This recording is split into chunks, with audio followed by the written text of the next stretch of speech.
ఈ నర్సీపట్నానికి సంబంధించి సీనియర్ నాయకుడిగా ఉన్న ఒక ఎమ్మెల్యే, స్పీకర్ పదవిలో ఉన్న ఈ ఎమ్మెల్యే కూడా చంద్రబాబు నాయుడు గారి మాదిరిగానే తప్పుడు మాటలు మాట్లాడుతూ అబద్ధాలు చెబుతూ తాను కూడా చంద్రబాబు నాయుడు గారి కన్నా 4 ఆకులు తక్కువేమి కాదు అని చెప్పి రుజువు చేసుకుంటా ఉన్నాడు.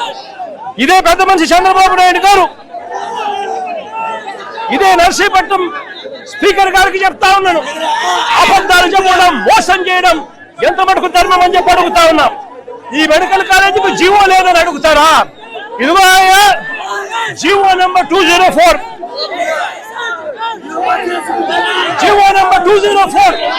మరి జీవో లేదు అని చెప్పినందుకు, స్పీకర్ పదవిలో నువ్వు ఉండి అబద్ధాలు చెప్పినందుకు నీ పదవికి నువ్వు అర్హుడివే అని చెప్పి ఆలోచన చేసుకోమని చెప్పి చెప్తా ఉన్నా. ఇదే స్పీకర్ కు తప్పుడు మాటలు చెప్తూ ప్రజలను తప్పుడు దోవ పట్టించే కార్యక్రమంలో చంద్రబాబు నాయుడు గారితో పాటు చేతులు కలిపినందుకు స్పీకర్ కూడా తల దించుకోవాలి అని చెప్పి చెప్తా ఉన్నా.